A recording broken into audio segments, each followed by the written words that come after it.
La primera, eh, lo primero que vamos a ver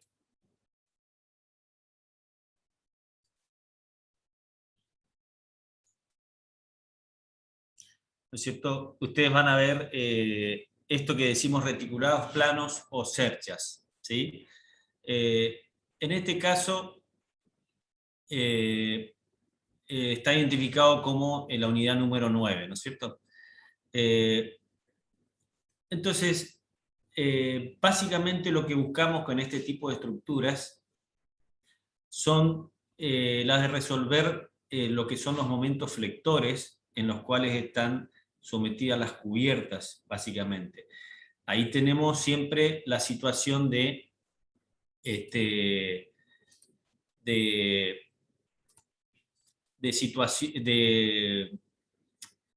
de inversión de signos, ¿no es cierto? Es decir, porque en una cubierta nosotros podemos tener cargas gravitatorias y en algún momento podemos tener cargas en el sentido contrario a la gravedad, es decir, cuando el viento es preponderante sobre el peso propio y la sobrecarga. Entonces, esa sería una primera característica. Pero en definitiva, sí, es lo que se busca es absorber momentos flectores para los cuales este tipo de estructuras insumen poco material haciendo la combinación de montantes, diagonales, cordones superiores e inferiores. Entonces, nos permiten generar una estructura que no es muy pesada y permite resistir momentos flectores importantes. Entonces, como ustedes pueden ver, básicamente es la conformación de un reticulado, que ustedes lo habrán visto en estática, digamos que existen varios métodos para resolver los reticulados y que tienen, siempre hablamos de la hipótesis de los reticulados en cuanto a lo referido a que son estructuras planas, es decir, que se desarrollan en un solo plano, y básicamente decimos que en los reticulados tenemos siempre cargas axiles. Una condición de ese reticulado, es decir, ustedes habrán visto las hipótesis, básicamente es la de que esté cargado en los nudos, ¿sí? Y de que los nudos a su vez no transmitan ni momento flector ni corte, si quiere decir que los nudos sean articulaciones. Entonces nosotros lo que tenemos que hacer es constructivamente garantizar esa situación, es decir, que pueden tener en este caso diagonales y montantes o pueden no tener montantes, vamos a ver, hay distintos tipos de diseño. Estos reticulados se pueden materializar con distintos tipos de perfiles o materiales, es decir, pueden ser con perfiles, se pueden realizar con perfiles de chapa, se pueden realizar con perfiles de hierro, se pueden con hierro redondo, pero siempre garantizando estas características de lo que son los reticulados en cuanto a una estructura plana y conformada por montantes y diagonales. Fíjense lo que dice acá en nuestra guía, dice que los cordones resisten el momento efector siendo sometidos a fuerzas axiles, mientras las cargas se apliquen en los nudos. ¿Qué significa eso? Que ante las cargas en los nudos, a esto lo llamamos cordones. Este es cordón superior, cordón inferior, estos son montantes y estas son diagonales. Entonces, los cordones, el superior y el inferior, van a resistir los momentos flectores, es decir, quiere decir, el cordón superior va a estar sometido a compresión y los cordones inferiores a tracción. Eso hace que siempre considerando esfuerzo axil, ¿no es cierto? Y a su vez, las diagonales pueden estar comprimidas o traccionadas según el diseño, ¿no es cierto? Acá nos dice que cuando el momento flector aumenta, por ejemplo, si tenemos luces más grandes, nosotros podemos, esta altura de la cercha, que yo la denomino acá D sub 2, la puedo ir incrementando. Y este incremento de altura no significa un gran aumento del peso de esa estructura, que esa sería una ventaja que tienen este tipo de estructuras, es decir, que yo, aumentando la luz que yo necesito para cubrir como diseño, esa altura de cercha que yo voy a incorporar no me implica un aumento significativo del peso de la estructura y no me condiciona el cálculo. Lo que sí, es decir, estamos hablando ahí hasta ahora un poco de ventajas, ¿no es cierto? Es decir, son estructuras livianas, permiten salvar grandes luces, están sometidas solamente a esfuerzos de compresión y de tracción, esfuerzos axiles, pero como desventaja, a medida que aumentamos el tamaño de la cercha, está en la ejecución, es decir, en la mano de obra para materializar. Ustedes se imaginan que cada uno de estos nudos, donde se encuentran montantes, diagonales, cordón inferior, etc., hay que resolverlos prácticamente mediante soldaduras, una placa de unión o con bulones, y eso implica mucha mano de obra. Imagínense que yo incremento la luz, voy a incrementar la cantidad de nudos, y entonces cada nudo significa un trabajo importante de personal, ¿no es cierto? Y obviamente también de los materiales que yo voy a ocupar para cada nudo. En algunas situaciones también tengo un condicionante de diseño, ¿no es cierto? Es decir, porque acuérdense que este tipo de estructuras, como yo les decía, van a estar formando generalmente parte de las cubiertas. Entonces, la cubierta viene diseñada arquitectónicamente, entonces yo tengo que resolver mi estructura en función de esa cubierta. Imagínense ustedes que podemos tener distintas situaciones de cubiertas, si vamos a tener cubiertas parabólicas, cubiertas a dos aguas, cubiertas a una sola agua, diente de sierra, es decir, distintas situaciones. Entonces mi estructura principal va a tener que ir acompañando de alguna forma ese diseño de cubierta. Para que ustedes se ubiquen, sobre esta estructura principal, sobre esta cercha, es donde yo voy a ir ubicando las correas, ¿sí? Que las correas son el elemento que van a sujetar la chapa de la cubierta, ¿sí? Entonces, lo que me determina básicamente el diseño de la cubierta es esta estructura que yo estoy planteando, ¿cierto? Para que ustedes se ubiquen, acá yo tengo las formas básicas de las cerchas. Podemos encontrar triangulares, trapezoidales y parabólicas. Estos serían como tres grandes grupos con sus distintas consideraciones.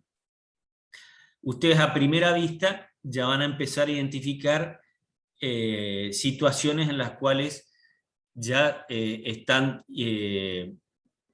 razonando en cuáles es mejor usar una u otra. Obviamente que si de diseño arquitectónico, digamos, está planteada una cubierta parabólica, la estructura no tengo mucha duda en que va a tener que acompañar ese diseño de la cubierta, que va a tener que ser parabólica.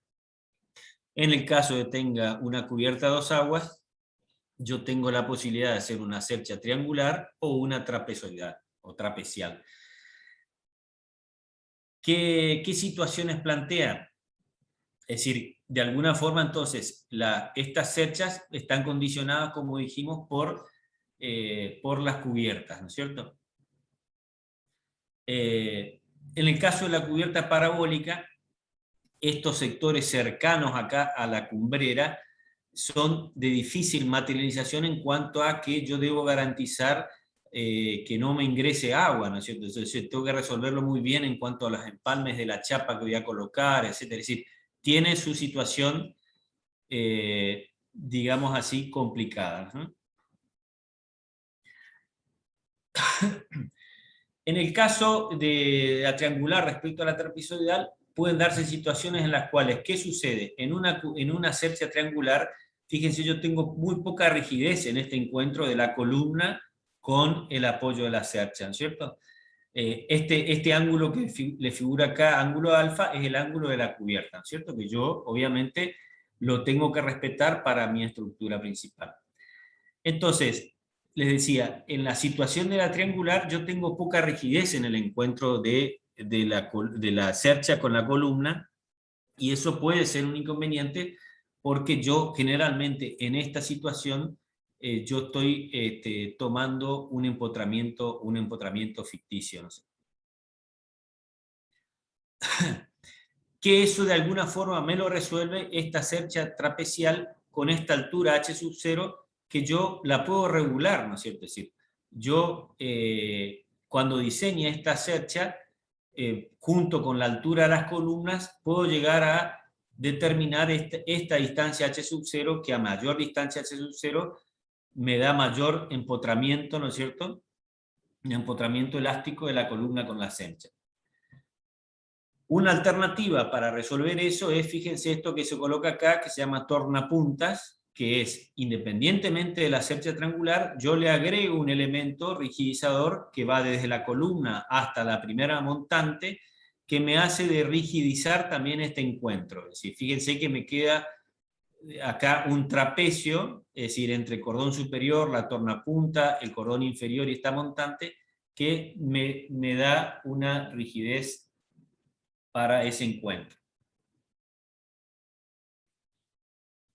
Fíjense, en el caso de las cerchas trapeciales, tienen el cordón inferior, ¿no es cierto?, horizontal. ¿Y qué es lo que sucede en estas cerchas básicamente? Que fíjense que a medida que yo me voy acercando al centro, esta altura de las montantes se va incrementando, ¿cierto? Es decir, voy teniendo diagonales y montantes más largas.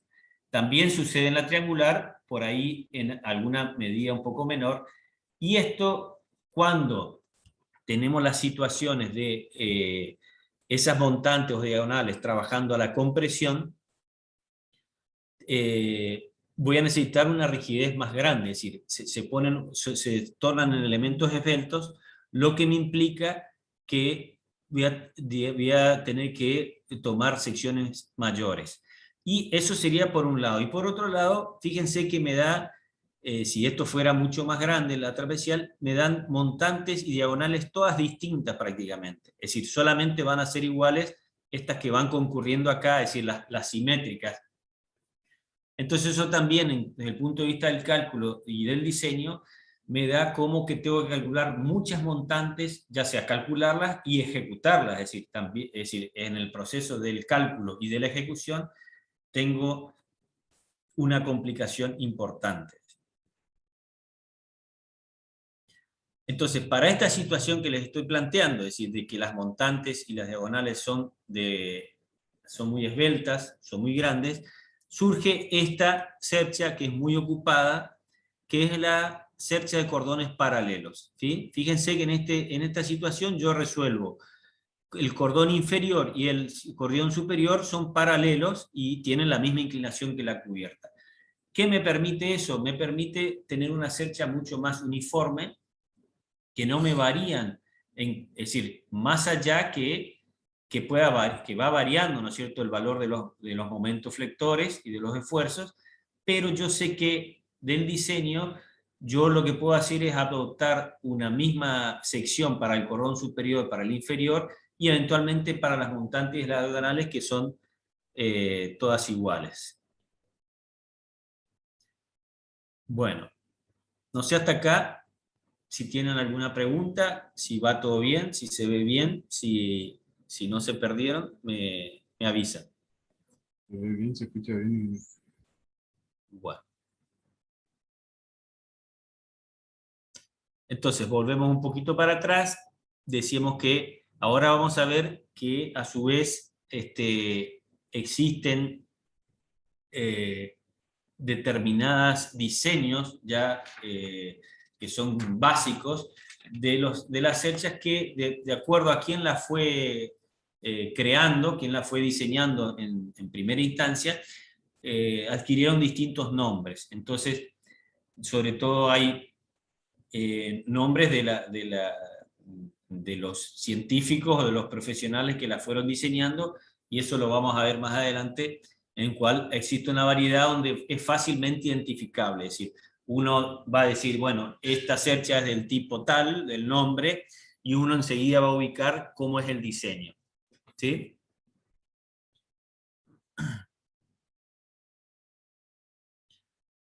Bueno, y esto era un poco lo que estábamos hablando de los criterios para el diseño y las disposiciones constructivas. Es conveniente entonces proyectar, es decir, hay unas 4 pautas acá que serían importantes.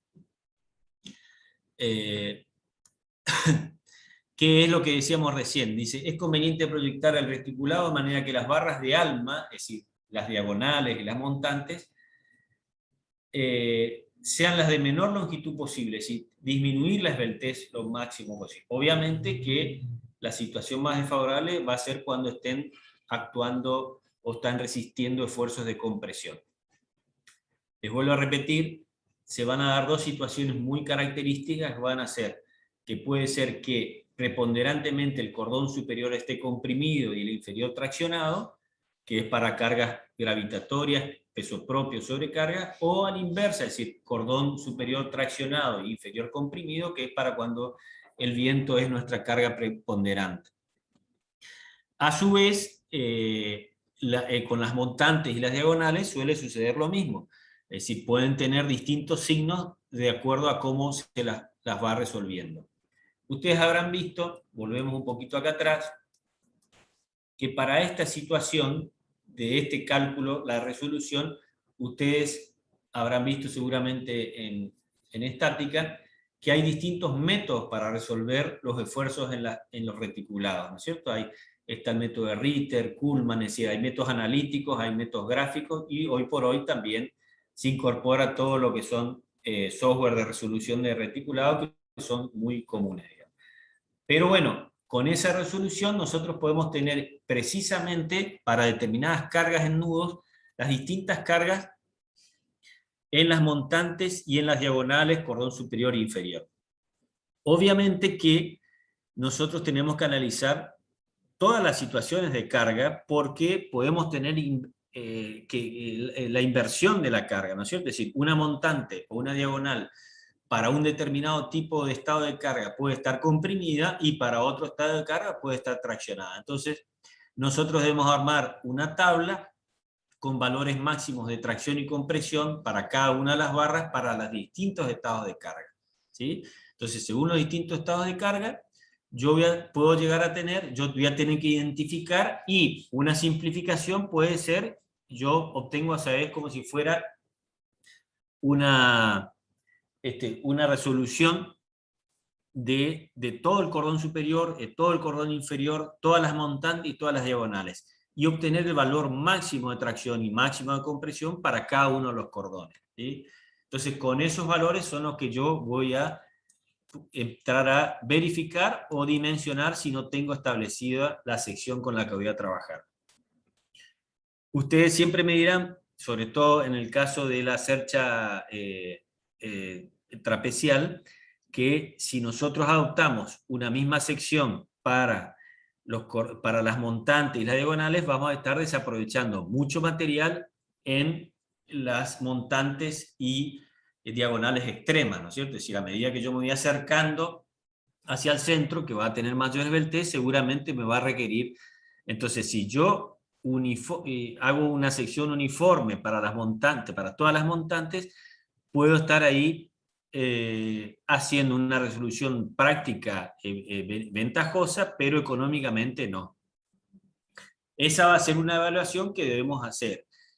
Hay distintos elementos en los cuales, para estas situaciones, por ejemplo, en cerchas más grandes, para determinadas situaciones, yo al perfil existente, yo le puedo ir agregando refuerzos, pero solamente en los tramos donde el cálculo me señala. Entonces, yo tengo, por decir así, una sección básica, que pueden ser 2 perfiles ángulo, por ejemplo, y en determinadas barras del cordón superior o del cordón inferior, yo incorporo una platabanda, incorporo una planchuela de refuerzo para llegar a cubrir los esfuerzos últimos que me está pidiendo mis cargas, y de esa forma resistir los esfuerzos, ¿sí? Es decir, entonces que la resistencia de diseño para ese caso me esté siendo superior a la resistencia última.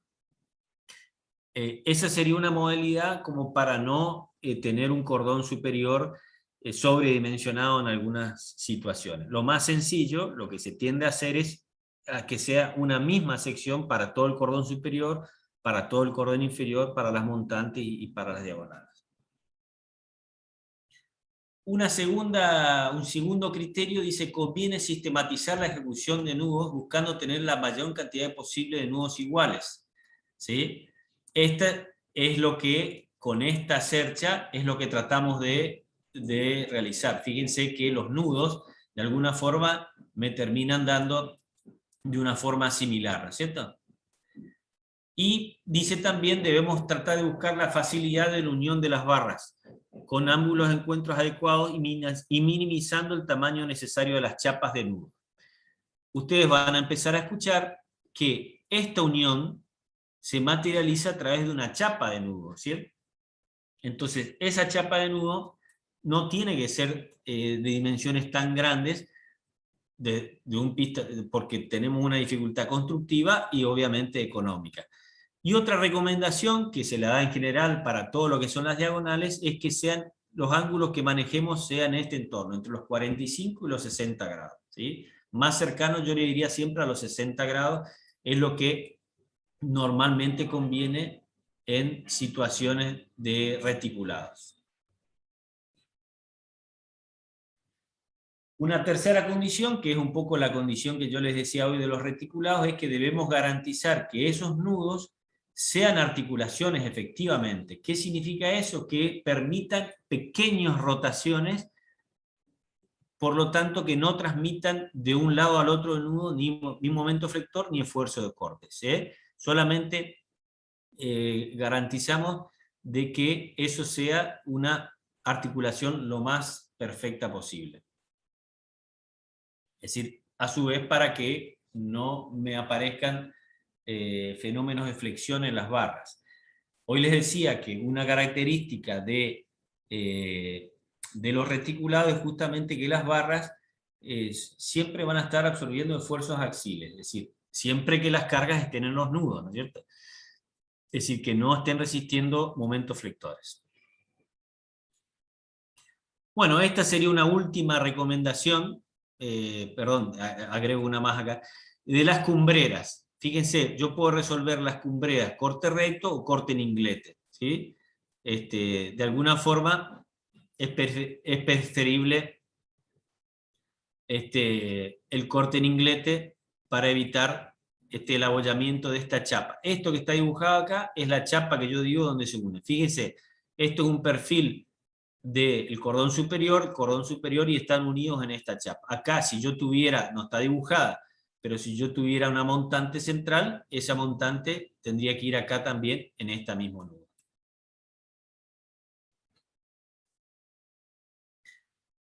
Esta es otra recomendación respecto de esa chapa de nudo que siempre conviene. Es decir, otra recomendación es que tratar de que las chapas de nudo estén esta situación de acá, es decir, que este borde de chapa con respecto a este sean a 90 grados en lo posible. En este caso, que no es posible, también esta parte de acá no recortarla, sino que también colocar esta chapa acá, porque vamos a ver que son útiles para los medios de unión. Profe, una consulta. ¿Podría repetir por qué es preferible el corte a inglete, por favor? Sí.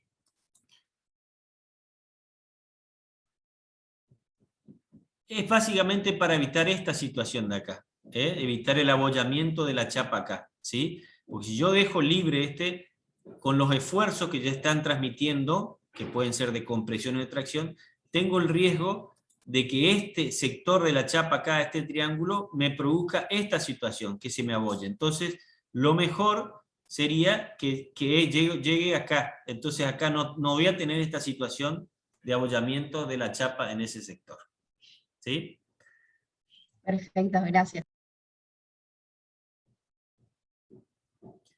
Bueno, esta fíjense que ya también es una disposición de los apoyos, que lo que tenemos que tratar de hacer es siempre, y esto un poco también no lo dijimos, pero es muy importante para todas estas situaciones, que los ejes baricéntricos de las secciones tienen que concurrir geométricamente un punto.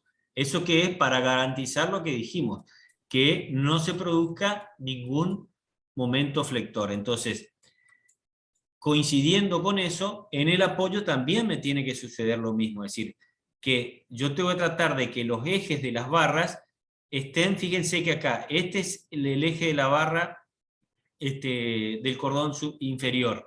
Este es del cordón superior y esta es la reacción del apoyo. La tendencia es que eso, lo mejor es que concurran en un punto. Entonces, de alguna forma ahí, yo estoy garantizando que esto es un apoyo simple, ¿no es cierto? Que no tengo un empotramiento. Esta situación de acá, en cambio, me estaría generando un empotramiento, ¿sí?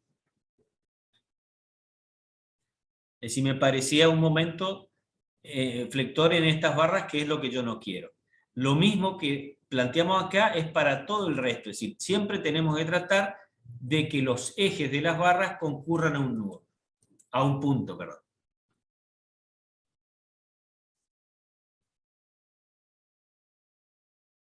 Esto acá lo que yo les decía hoy, que la idea siempre es que el cordón superior y el cordón inferior generalmente sean de una misma sección y que si yo necesito lo refuerzo con platabandas en las partes más solicitadas.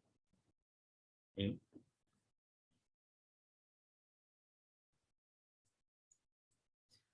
Acá también nos dice que cuando son reticulados muy pequeños, en los cuales yo puedo materializar estas uniones, ¿sí?, sin necesidad de la chapa, lo puedo hacer. Es decir, puedo soldar barra con barra, tratando de acercarme lo más posible a la situación de que los ejes concurran en un nudo. Cuando ya voy a situaciones de estructuras más grandes, ahí sí debo recurrir a las chapas. Bueno, por las dudas, les digo, esto que estamos viendo, yo ahora les voy a poner ahí en el chat, está un poco más extenso en el libro, en el Troglia, ¿cierto? Les voy a poner, después háganme acordar, en las páginas en las cuales está, pero si no lo buscan, está desarrollada esta introducción de lo que son las cerchas, ¿sí?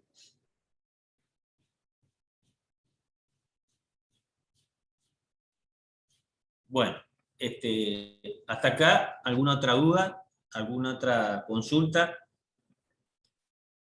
Bueno. Ingeniero, en el dibujo de arriba, en el caso ese de apoyos, Sí. la reacción, o sea, ese sería un apoyo de columna, ¿verdad? O claro, algo esto sería, exactamente, esto sería la columna y este es el extremo de la cercha. Esta sería una cercha triangular, ¿sí?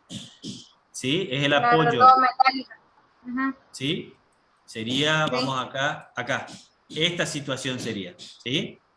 Es esto claro. Apoyando en la columna. Está agrandada, es como yo hice un zoom acá, ¿sí? Sí. ¿Se entiende? ¿Sí? Bueno. Sí. Bueno. En el primer caso la columna está desfasada, digamos, de la unión. Claro, fíjate que acá, es decir, tengo esta excentricidad que acá no la tengo, es decir, es como que acá está cortadita, ¿sí? Pero básicamente lo que yo me aseguro que el eje de el eje de y el eje de la reacción coinciden en un punto.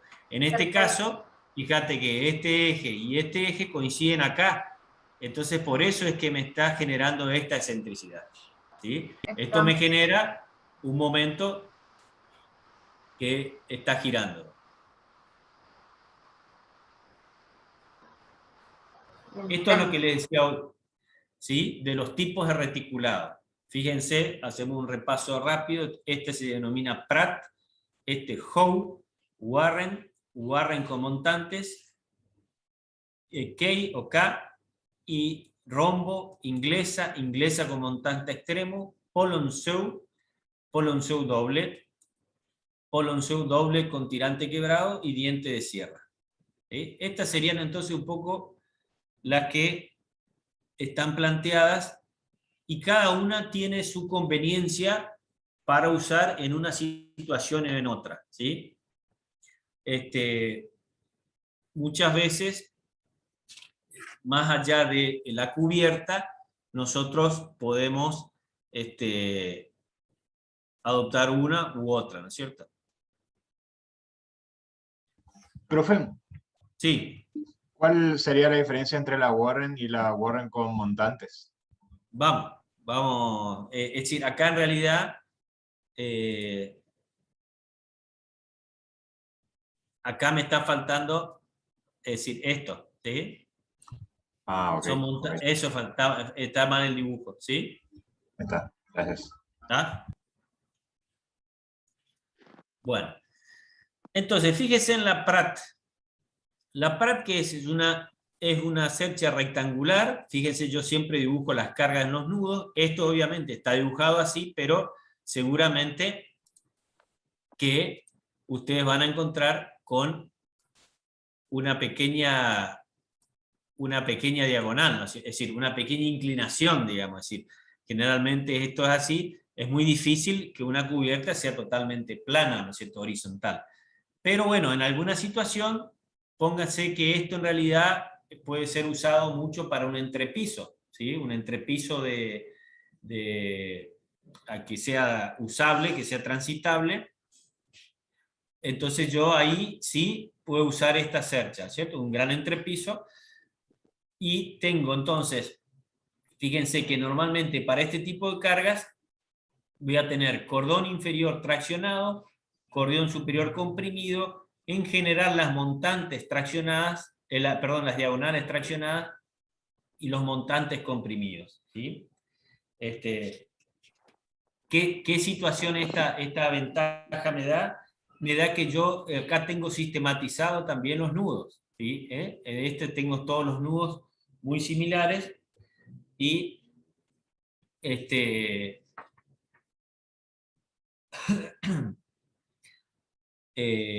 que eso me da una facilidad. Y también acá todas las montantes son iguales, todas las diagonales son iguales, ¿sí? Fíjense esta, que es muy parecida, pero ¿qué hago? Invierto, fíjense, invierto el sentido de las diagonales, es decir, en este iban todas con inclinaciones hacia afuera, estas son con inclinaciones hacia adentro, y que es para el caso en los cuales yo tengo las diagonales comprimidas y las montantes traccionadas.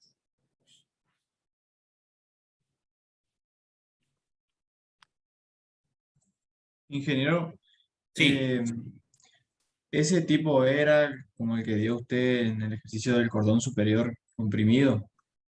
Eh, sí, Ahí me surge una duda, no sé si viene el caso, pero sí, para saber las solicitaciones de ese reticulado, sí o sí hay que sacar las cargas nodales, sí, digamos, y sí, después a un software sí, llevarlo, digamos.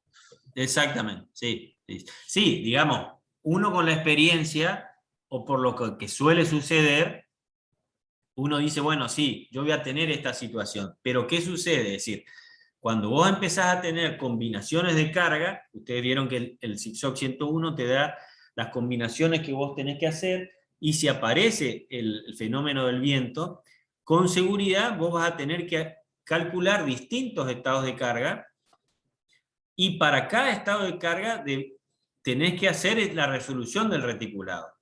Como les decía hoy, en esta situación, fíjense acá, esto por ahí no lo dije, estos están dibujadas hacia arriba, es decir, en el caso de que yo tengo viento, ¿sí?, o que la carga preponderante es del viento, fíjense que se me invierten los signos, ¿sí? Yo acá, esta diagonal que tenía comprimida, acá va a estar traccionada, el montante que acá estaba traccionado, acá va a estar comprimido, ¿sí? Entonces, todo eso a mí me hace decidir el diseño óptimo para mi estructura, ¿cierto? Pero sí o sí tenemos que hacer esa resolución del reticulado. Analítica, gráfica, mediante software, pero yo necesito saber los valores con valor y signo de cada una de las montantes, las diagonales, el cordón superior y el inferior. Hasta tanto yo no tenga esos valores, los valores máximos y mínimos, por decir así, yo no puedo empezar a diseñar mi reticulado, ¿no es cierto? Es decir, eso es una condición sí o sí. Vamos a ver qué sucede, aprovecho tu pregunta, para la situación, porque es cierto, acá se me plantea, porque yo tengo que materializar esto, es decir, yo tengo que garantizar de que las cargas estén cayendo en los nudos, ¿no es cierto? Para lo cual, seguramente yo acá dispondré algún tipo de clavadora, correa, lo que sea, si ya se use un entrepiso o una cubierta. Entonces también ahí tengo que ver esta separación, ¿no es cierto? Sí, porque la estructura que está por sobre esto, ¿no es cierto? Esta separación que yo determino, ¿sí? Esa también es una apreciación de diseño, en el sentido. En el caso de la cubierta, ustedes los van a ver cuando empiecen a calcular, las cubiertas, por ejemplo, de chapa comunes, ¿sí? No soportan distancias de apoyo entre correas más allá del 1,10 metros, exagerando 1,20 metros. Entonces, ¿qué significa? Que si fuera ese tipo de chapa, esta separación yo no la puedo llevar más allá de ese 1,10 metros, 1,20 metros por la estructura de la cubierta que está arriba, no por una cuestión interna de mi reticulado. Al contrario, si yo puedo tener estas distancias más grandes, voy a tener menos nudos y me va a salir más barata, digamos así, mi estructura. Pero tengo ese condicionante. Entonces tenemos que ir buscando un equilibrio entre la cantidad de nudos, ¿sí? Y esa separación máxima que yo puedo tener. Es decir, porque ¿para caer en qué? Para no caer en qué. Sino yo, la alternativa que tengo es de agregar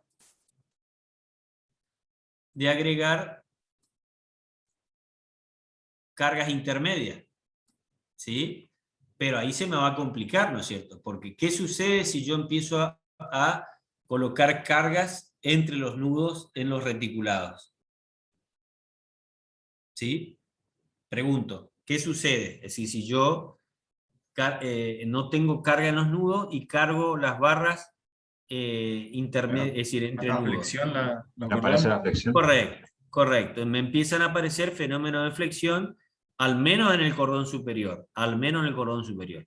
Entonces, de alguna forma, ya por un lado, las hipótesis de mi reticulado ya se distorsionan, es decir, yo ya voy a empezar a tener distribución de momento en los nudos probablemente, y a su vez, a esa barra que yo decía que la voy a calcular solamente a la compresión o a la tracción, la voy a tener que empezar a calcular a la flexión.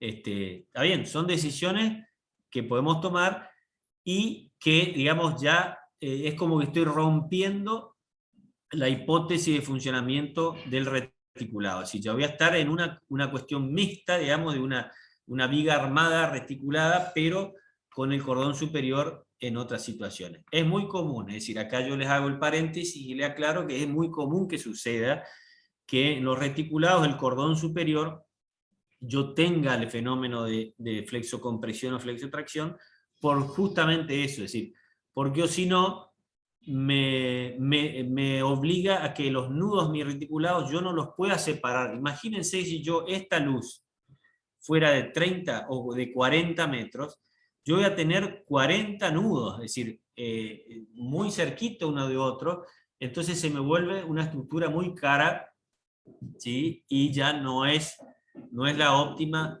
no es óptimo mi diseño. Entonces, ahí eso me obligaría a empezar a separar los nudos. Pero, digamos, ahí está la experiencia, ahí está el razonamiento que tenemos que tener para tratar de que, de alguna manera, nuestras cargas siempre estén cayendo en los nudos, ¿sí? Y tratando a su vez de que nuestra estructura no se vuelva una estructura inejecutable, digamos, ¿sí? Bueno, seguimos. Entonces decíamos, tenemos Pratt, tenemos Howe con esta alternativa que me permite ver, es decir, esta decisión yo puedo ir probando, es decir, si yo tengo el software, yo hago correr el software y entonces voy teniendo alternativas de esfuerzo y por ahí entonces en el momento yo puedo ir cambiando, digo, no, me conviene más esta situación que esta de acuerdo a los esfuerzos que voy teniendo, ¿sí? Bueno, acá está entonces, como me hicieron notar, la Warren y Warren con montantes. En la Warren, fíjense que no tengo montantes, son solamente diagonales, cordón superior y cordón inferior. Por un momento, grábense esta situación que es una situación por supuesto, en otra escala de la que vamos a tener cuando resolvamos las vigas de Guirao Redondo, vigas o columnas, que generalmente en sus lados van a tener esta situación. Y fíjense que acá está cantado que para las cargas que yo estoy aplicando en el nudo, se me arma siempre cordón superior comprimido, el inferior traccionado, y alguna montante puede estar comprimida, otra traccionada, montante comprimida, traccionada, etc. ¿Sí? Estas probablemente sean las dos comprimidas. ¿Sí? Pero bueno, esta es una, no digo una aproximación, pero es una simplificación que ustedes la van a corroborar cuando hagan el cálculo de las solicitaciones de los esfuerzos en las distintas barras. ¿Sí? Una cosa que no sé si le están observando, los apoyos. Fíjense que en estos casos yo tengo un apoyo doble, apoyo simple, apoyo doble, apoyo, es decir, esta situación también forma parte de lo que yo voy a resolver, es decir, yo tengo que después materializar en la obra, en la ejecución, este tipo de apoyo. Es decir, si yo digo que estoy poniendo, porque yo también podría tener situaciones de empotramiento acá. Como vimos, lo ideal es que no, para que se siga inclusive en el apoyo conservando esa situación de reticulado. Entonces acá lo único que cambiamos es la colocación de los montantes, ¿sí? Que no me van a sumar mucho, digamos, pero puede ser un diseño alternativo. Fíjense acá esta otra que es K, fíjense porque justamente me quedan conformadas K, ¿sí? Esta es bastante pintoresca y bastante difícil de ejecutar. Esta es una de rombo, ¿sí? Esta es la clásica, la inglesa, ¿sí? Y esta es lo que decíamos así, qué dificultad o qué... Estas es sí o sí, tenemos un techo de 2 aguas y es lo primero que se nos viene a la cabeza. Ahora, otra indicación para estas situaciones de la inglesa es la altura libre que yo tengo necesaria por debajo de este. Es decir, supónganse que esto yo lo voy a colocar en una nave industrial, ¿sí? Y posiblemente por una cuestión de uso yo necesito una luz libre, un espacio libre debajo de la cubierta, y entonces al tener esta forma, fíjense que yo entre las cerchas me queda un espacio vacío, inutilizable, muy grande, ¿no es cierto? Y a su vez, el espacio que me queda entre el cordón inferior y el nivel de piso, también me queda condicionado. Entonces, posiblemente en algunos lugares, para mí es importante ese espacio, yo deba recurrir a situaciones como esta o como la que vimos acá, que esta, les vuelvo a repetir, sigue siendo en general una de las más convenientes, ¿sí? Porque fíjense, me deja un espacio libre acá, ¿sí? Y a su vez me da una simetría en los distintos elementos de la estructura. Acá de esta a esta varía por lo que decíamos de rigidizar esta situación, de generar, es decir, acá se va a generar en realidad un empotramiento elástico, ¿sí? Que después cuando se calcule esta situación ustedes ya lo van a ver, pero no deja de ser una triangular o inglesa como se le dice acá. Fíjense esta polonceau que está formada, serían 2 triángulos, ¿sí? Unidos por un tensor y a su vez con una montante acá. Fíjense, esta montante está formando acá 90 grados, ¿sí? Estos 90 grados, y también es un diseño muy particular, digamos. Esta es otro tipo, que también la puedo generar. Esta es parecida, nada más que esto de acá abajo está quebrado, fíjense que no tiene la misma...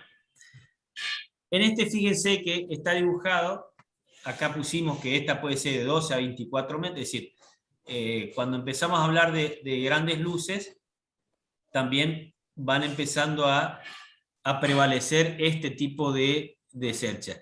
Y fíjense que esto es lo que tenemos que hacer cuando vamos a calcular, debemos identificar las cargas con números y también las barras, ¿sí? Estas barras, lo primero que se hace cuando se va a resolver un reticulado es enumerar.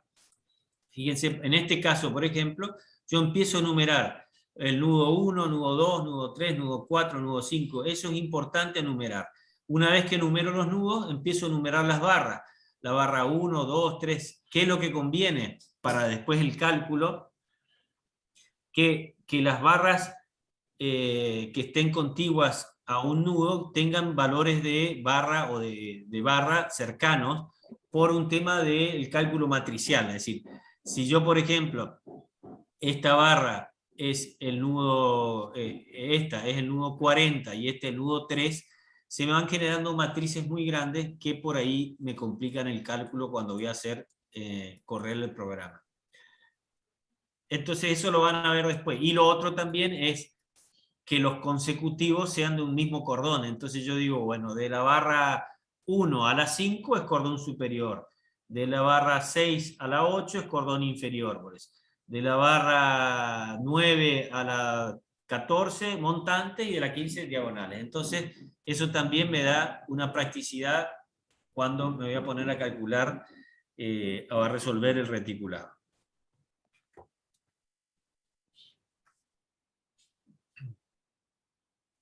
Bueno, esta diente de sierra es obviamente también una a 2 aguas, pero fíjense que está desfasado del centro la cumbrera, ¿sí? También es a resolver con el cálculo de las solicitaciones. Bueno, hasta acá, ¿alguna otra duda?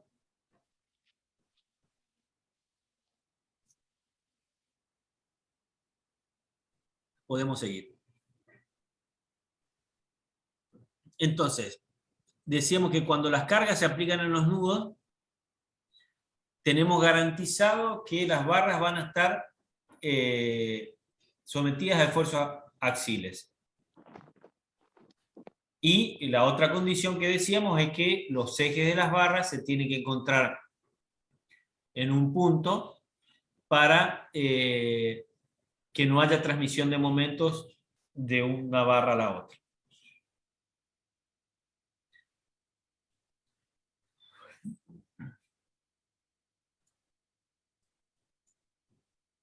Esto lo que dice acá, y algo que ustedes van a ver, es que obviamente que en la realidad nuestros nudos no van a ser articulaciones perfectas, es decir, lo que se tiende a hacer es que minimizar esos valores y que los momentos, el pequeño giro,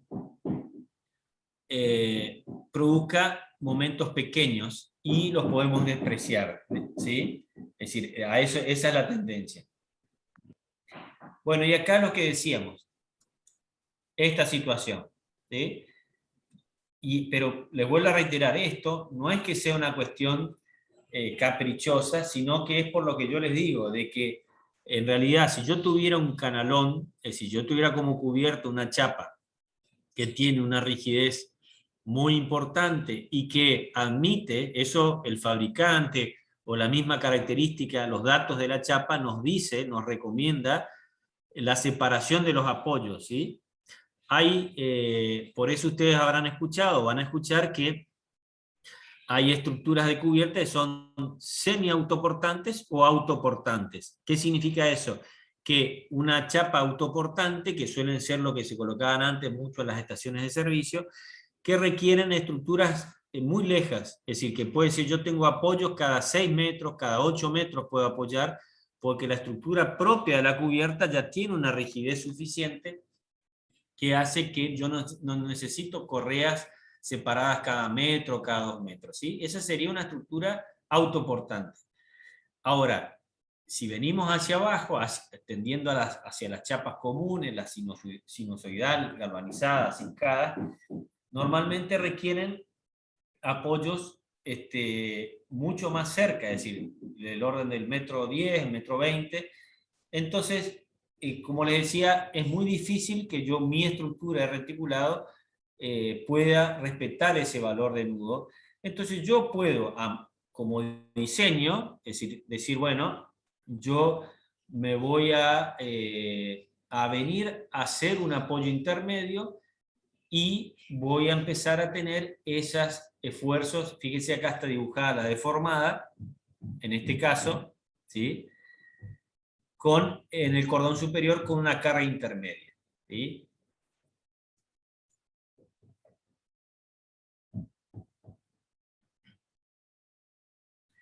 Esto es lo otro que decíamos hoy. Fíjense que esto es lo que tenemos que tratar de hacer, que la diagonal con el cordón superior, todas en lo posible tengan que concurrir un nudo. Si no concurren a un nudo, fíjense, supónganse que acá está dibujado este. Vamos a agrandar un poquito ahora. Fíjense, si yo tengo esta excentricidad, porque este es el eje de la barra, y yo en realidad estoy pasando, y esto se me cortan acá, yo voy a tener una excentricidad acá, E sub B, que me va a generar un pequeño momento, ¿sí? Este es un caso, por ejemplo, este sería un cordón superior, ¿sí? Estas serían vistas las montantes o las diagonales. Acá están dibujados, esta sería la chapa de unión y estos serían cordones de soldadura, ¿sí? Entonces, fíjense, me va a terminar quedando un momento flector, que es la diferencia entre P1 y P sub 2, sería la resultante, por esta excentricidad. Esto es lo que tenemos que tratar de minimizar o de evitar en lo posible. ¿Mm?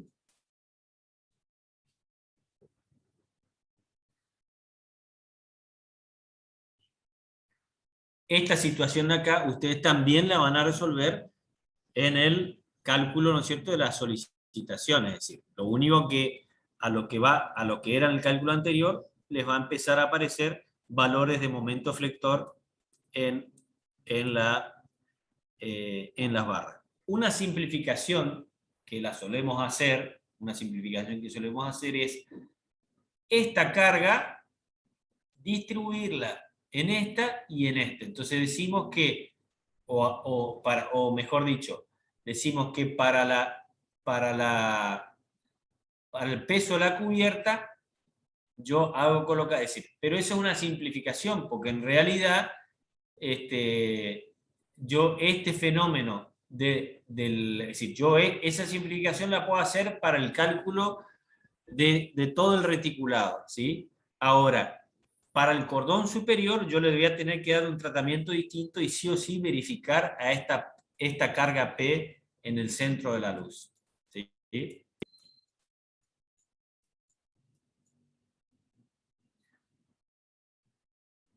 Bueno, entonces vamos a lo que va a ser la resistencia de diseño de las barras.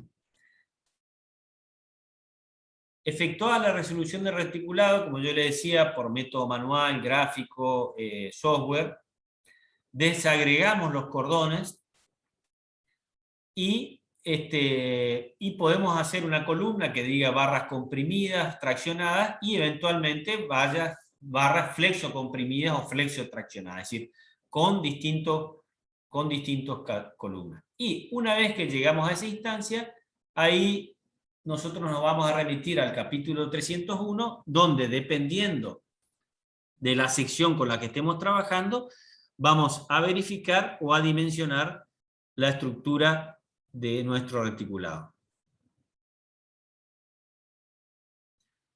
Un elemento que hasta ahora no hablamos son las longitudes de pandeo, que en este caso lo que se trata con este tipo de estructuras obviamente es de manejar luces pequeñas para que no sea condicionante el pandeo de las barras, ¿no es cierto? Pero así todo va a depender mucho de las rigidizaciones que tengamos en los distintos planos.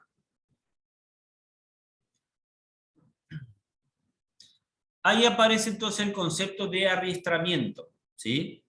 Ustedes van a ver que en una estructura de la cubierta vamos a tener arrastramientos para básicamente acortar mis luces de pandeo y también para esfuerzos horizontales. Es decir, esto yo lo estoy simplificando, imagínense que todo esto que estamos viendo ahora es prácticamente una parte muy importante de la materia de construcciones metálicas que se ve en quinto año en la rama de cálculo, ¿no es cierto? Pero bueno, pero es importante que ustedes puedan tener una primera aproximación a este tema. Entonces, con las distintas combinaciones de las cargas, puede ser que, como yo les decía hoy, vayan cambiando los signos, ¿no es cierto?, de tracción a compresión. Entonces, de alguna forma nosotros debemos tener contemplado eso mediante las rigidizaciones, ¿sí? Entonces, por ahí, como yo les decía, el cordón inferior puede estar comprimido. Entonces, ustedes saben siempre que van a asociar el fenómeno, es decir, el esfuerzo de compresión, que el pandeo ahí siempre va a ser determinante en cambio a la tracción, ¿no es cierto? Es decir, el fenómeno de pandeo con la compresión requiere un cuidado especial. Entonces, fíjense, acá, ¿qué están planteados? Arrastramientos en el plano de la cubierta. Fíjense, para el cordón inferior, supónganse que yo tengo esfuerzos de viento, entonces en el cordón superior paso a tener, no, perdón, las cargas gravitatorias, el cordón superior está comprimido, ¿no es cierto? Entonces, fíjense, yo no puedo tomar como luces de pandeo entre estos dos puntos, porque en el sentido de la cubierta, eso no me están rigidizando, ¿no es cierto? Solamente me rigidizan en el plano de la cubierta. Entonces, fíjense que acá se arma un arrastramiento en el plano de la cubierta, lo que hace que me genera esta L sub P, mi longitud de pandeo, para el cordón superior, ¿sí? En otro caso, si yo tuviera las cargas de viento, en la cual el cordón inferior va a estar comprimido, ahí también, fíjense que yo tengo toda esta luz, ¿sí? Toda esta luz como longitud de pandeo, ¿sí? Entonces, ¿qué sucede en esos casos? Yo debería poder colocar un arrastramiento en la base, ¿no es cierto? En la base, en el nivel donde está el cordón inferior.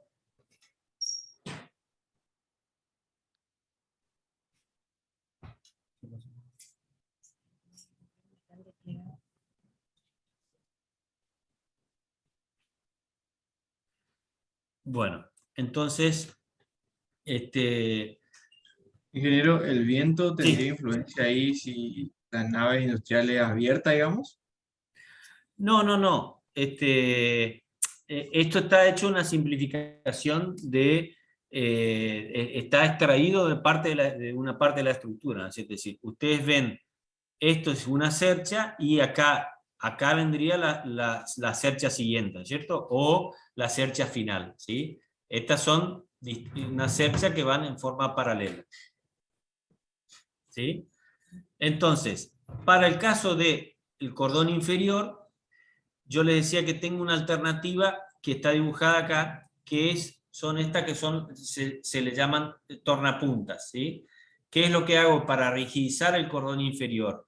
Coloco esto es un corte acá, fíjense que esta es la correa del techo, esta es la cercha, este es el cordón inferior. Entonces, para evitar este esfuerzo F, es decir, para este movimiento, yo coloco esta tornapunta que está unida a la correa, ¿sí? Entonces, de alguna forma, con eso rigidizo mi cordón inferior y puedo tener LP sub 2 más menor a la LP sub 1 esta, ¿sí? Entonces, ese es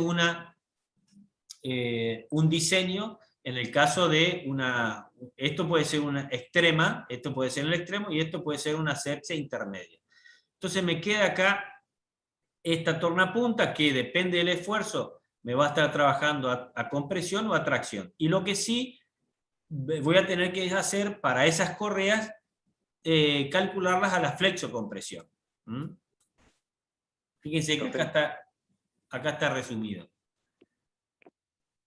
Entonces podemos, una alternativa decía proyectar otro plano arrastrado en el plano del cordón inferior o disponer tornapuntas que vinculen el cordón inferior en los puntos 1, 2 y 3 con las correspondientes correas.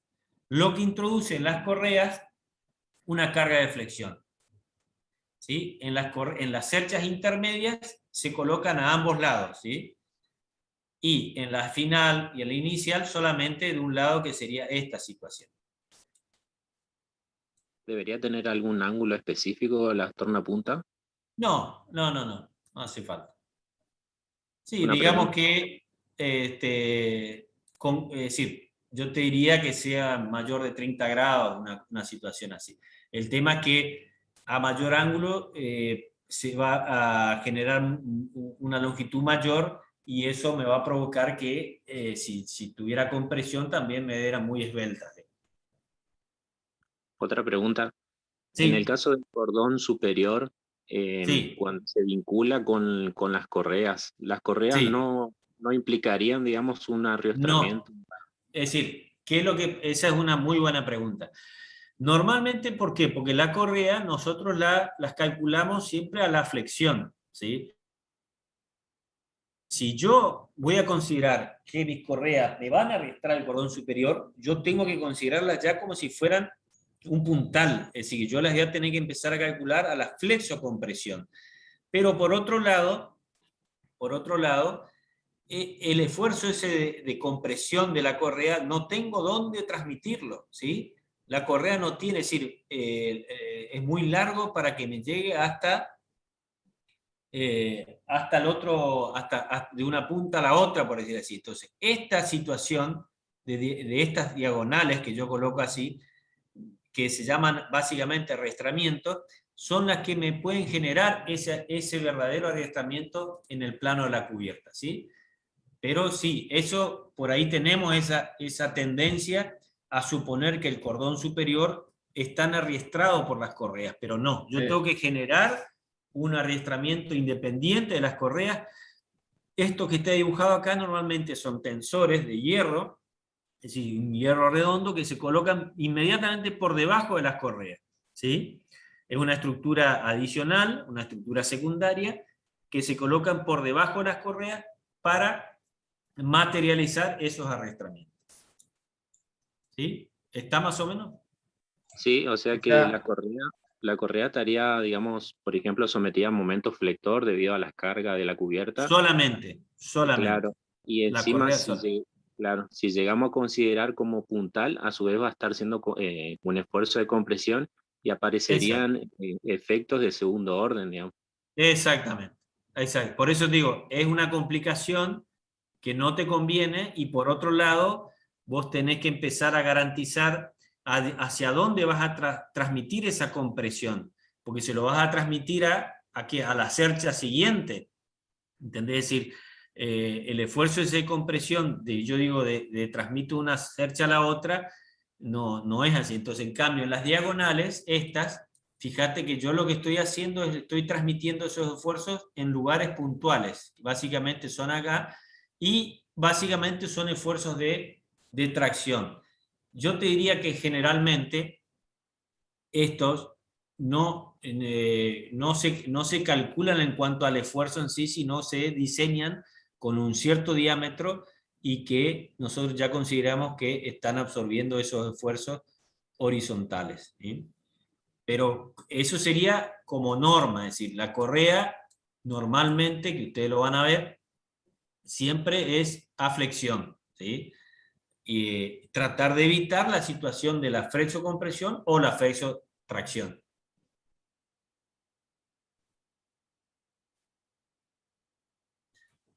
Bueno, como yo les decía hoy con los nudos, está la alternativa de unirlos directamente las barras entre sí cuando son de pequeñas dimensiones, donde esas soldaduras o esos bulones de las uniones tenemos que calcularlos, es decir, nosotros vamos a tener esfuerzo en los nudos que nos van a dar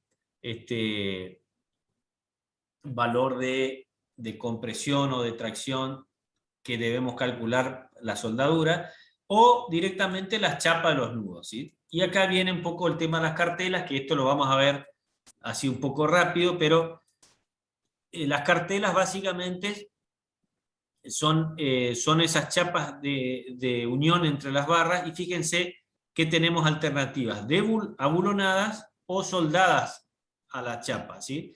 Y a su vez pueden estar comprimidas o traccionadas. Es decir, según un caso o el otro, nosotros vamos a ir viendo en el desarrollo de los cálculos la resistencia de diseño. ¿Sí? Fíjate, la resistencia de diseño, si es por tracción, es un coeficiente por la resistencia nominal que tiene relación con la tensión de fluencia. Y lo mismo a la rotura, es decir, depende si es el estado límite de servicio o de rotura, es si yo voy a ocupar la sección neta o la sección bruta, que eso es algo que ahora no los quiero abrumar demasiado. ¿Sí? Bueno, hasta acá entonces vimos lo que es el tema de las cerchas. ¿Sí? Yo acá les voy a poner entonces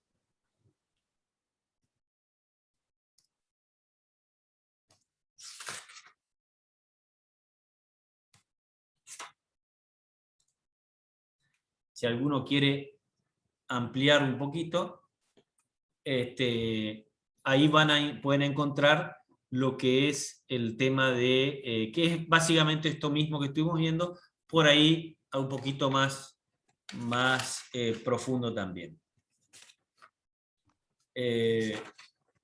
Bueno, no sé si les quedó alguna duda hasta ahí. Este tema que estoy dando, no tiene un práctico que se corresponda totalmente, ¿cierto? Sino básicamente es un tema de teoría, el cual ustedes lo tienen que manejar, que es importante pero básicamente les va a servir o los va a empezar a introducir en lo que es el cálculo de las estructuras en general. Entonces, para cuando empecemos a hablar de una estructura reticulada o de un cálculo de nudo, etcétera, ustedes vean a qué nos estamos refiriendo como parte de una estructura principal.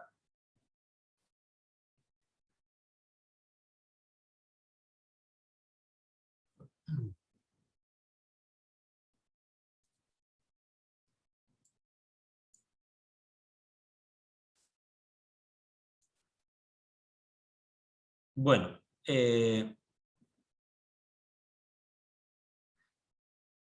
ahora vamos a seguir con la otra parte de la teoría, que es lo que decíamos las estructuras livianas de acero. ¿Sí?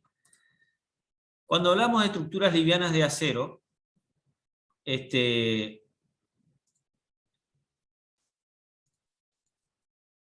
fíjense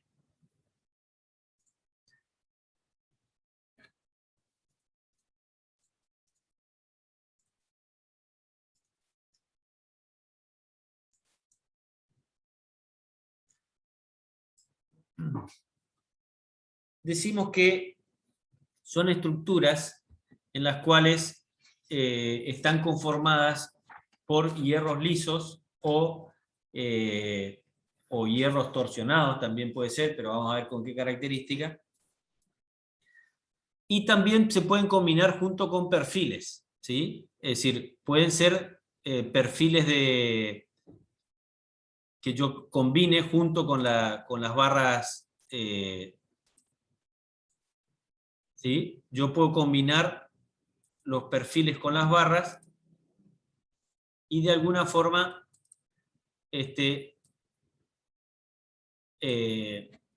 conformar esas estructuras.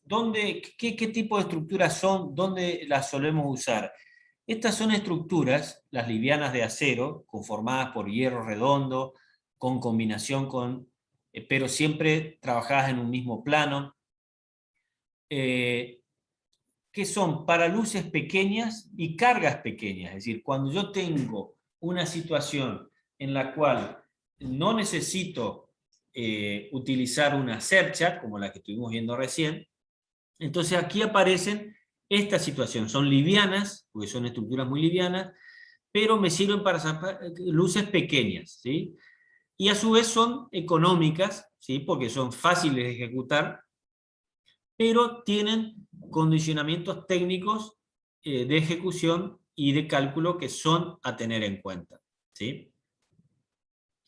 Como les decía, puede ser que nosotros las utilicemos como barras lisas o redondas, por ejemplo, completas, o puede haber una combinación. Fíjense esta sección que yo combino 4 angulares y las diagonales yo las puedo hacer con hierros redondos, ¿sí? Esta, por ejemplo, que yo hago un angular arriba, otro abajo, y tengo una diagonales con hierro redondo, ¿sí?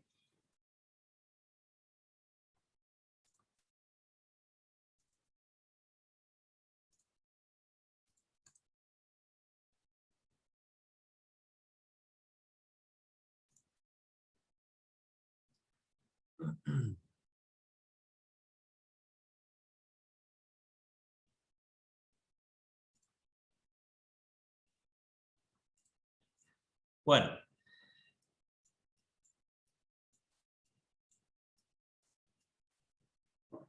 Ustedes seguramente habrán visto en la mayoría de la estructura, es decir, en lo que son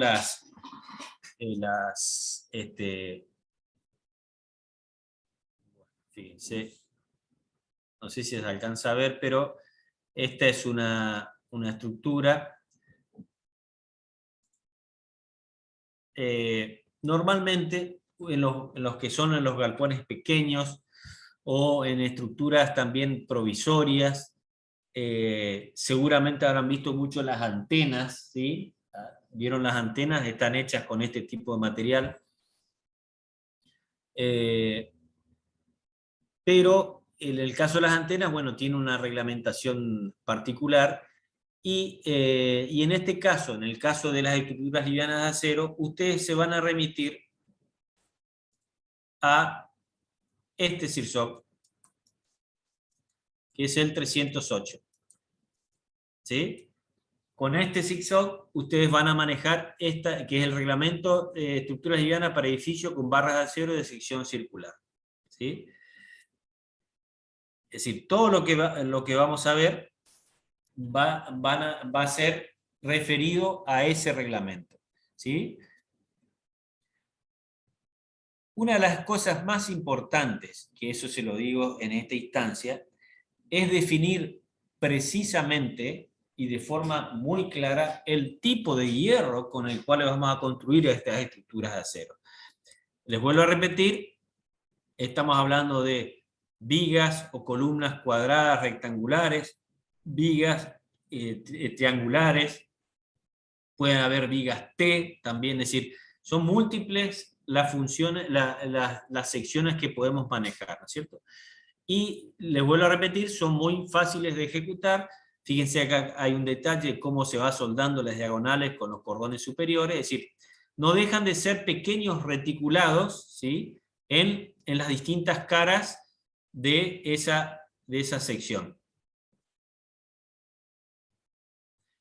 También me da una posibilidad de generar un eje curvo, es decir, yo puedo tener un eje recto, pero yo puedo darle la posibilidad de hacer parabólico también. Ese es un elemento que también es importante y que yo lo puedo, lo puedo llegar a utilizar, ¿no es cierto?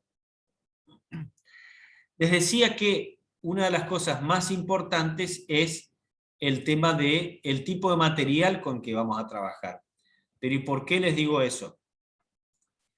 Porque ustedes, y esa es una tarea que les voy a dar, que les doy siempre, pónganse a mirar todas las estructuras que encuentren de hierro redondo, ¿sí? Y van a ver qué tipo de material están usando, ¿sí? Esa sería, como les vuelvo a decir, esa es la parte, les diría, esta teoría que es muy, muy cortita, muy sencilla, porque nos vamos a introducir ya la clase que viene con el cálculo. Pero ¿y por qué les digo eso? ¿Por qué? Porque ustedes se van a encontrar que la mayoría, yo le diría el 95% de las estructuras que se van a encontrar, están ejecutadas con hierro, que es el hierro que se usa para el hormigón, y que seguramente no es el adecuado para este tipo de estructuras. ¿Por qué? porque ese hierro está pensado para trabajar dentro del hormigón, ¿sí? Y las características químicas y mecánicas que tienen esos hierros no son las adecuadas para ejecutar las estructuras. Entonces, acá una aclaración, no significa que no existan hierros torsionados que se puedan soldar y que se puedan trabajar en estructuras, ¿sí? Pero vamos desde el principio. Fíjense, la norma nos establece el tipo que se usa también para el hormigón, es muy poco, pero que es el tipo de la sección del acero circular liso, ¿sí? Las barras lisas, es decir, que no tienen ningún tipo de conformado, ni de aleteado, nada. Son barras lisas y que es el tipo AL220, donde la tensión de fluencia es 220 megapascales, y viene uno que es el acero F24, que es el 235 megapascales. Este acero, el F24, se lo consigue, pero suelen venir barras de 6 metros. Normalmente las barras de hierro vienen de 12 metros. En el caso del acero F24, viene de 6 metros y antiguamente se lo identificaba como un hierro herrero o el hierro para herrero, porque justamente por las condiciones de soldabilidad que tiene, ¿sí? Ustedes habrán visto las primeras clases en las cuales hablaban en los contenidos de carbono, ¿no es cierto?, que les da ductilidad y soldabilidad, las dos cosas que le dan a estos tipos de aceros que hacen que se puedan conformar para las diagonales y que se puedan soldar entre sí. Pero, entonces esos serían los hierros lisos, ¿sí? Pero a su vez se consigue en el mercado este hierro que dice ADN 420S. Ese es fundamental. Ustedes si van a ver en algunas barras, de Asindar sobre todo, que tiene esta denominación. ¿Y qué significa? Que es un hierro que tiene 400 megapascales, ¿sí? Y que tiene la posibilidad de ser soldado. Ahora, ustedes me dicen, estos hierros que vienen en el mercado, que son torsionados o conformados, no vienen en todos los diámetros. Vienen sobre todo en los diámetros mayores. ¿Y para qué se lo suele utilizar? Para el hormigón en grandes estructuras donde las empalmes de barras son soldados y no son atadas, ¿sí? Ustedes van a ver que normalmente en los empalmes de barras para el hormigón se atan los empalmes con una cierta longitud establecida por norma, no hay ningún tipo de problema. En estructuras más importantes, como ser pilas de puente o estructuras de hormigón importantes, se sueldan las empalmes, lo que obviamente me permite una longitud de empalme menor. Entonces, para esos casos es que se fabrican estos hierros que son los S, es decir, el 420S, que se pueden soldar. Y a su vez tienen una fluencia de 420. Entonces, para resumir, no se permite el uso de barras conformadas que no sean soldables, ¿sí?, para ejecutar estas estructuras que estamos por ver.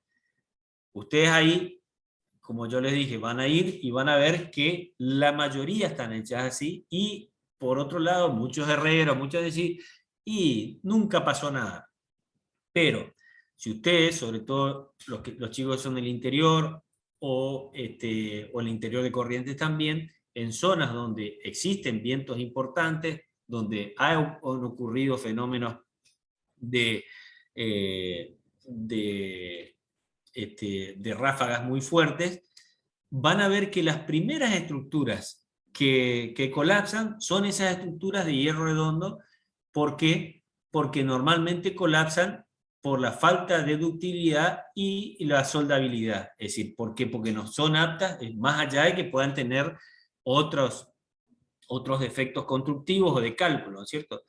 Pero la conclusión es esa. Ustedes tienen que ponerse en la cabeza y estar en forma muy clara que este tipo no pueden utilizarse en las estructuras si es conformado, tiene que tener la letra S. Y si no, tiene que ser sí o sí liso. Bueno, Como les decía, entonces, bueno, no sé si ahí esta pequeña introducción, si alguno tiene pregunta, me corta. Vuelvo a repetir, entonces estos tipos de estructuras son livianas, aptas para cargas pequeñas, pueden ser vigas, columnas, ¿sí? Normalmente van a ver que en los extremos de esas vigas y columnas tienen un marco de perfil que lo usamos para poder hacer las uniones, es decir, entre columnas y vigas, o entre columnas y alguna cercha, ¿no es cierto? Y depende de la sección, que eso es lo que vamos a ver ahora muy rápido, son aptas para unos esfuerzos o para otros, es decir, van a ver que se van conformando estas que vimos, que pueden ser cuadradas, rectangulares, triangulares o vigas T. Bueno, depende de cada una de estas cuál es el uso que se le suele dar. Bueno, entonces, como les decía, todo esto que estamos viendo, la introducción y todo el cálculo que vamos a hacer, están referidas al SIGSOC 308, que es lo que vamos a empezar a ver.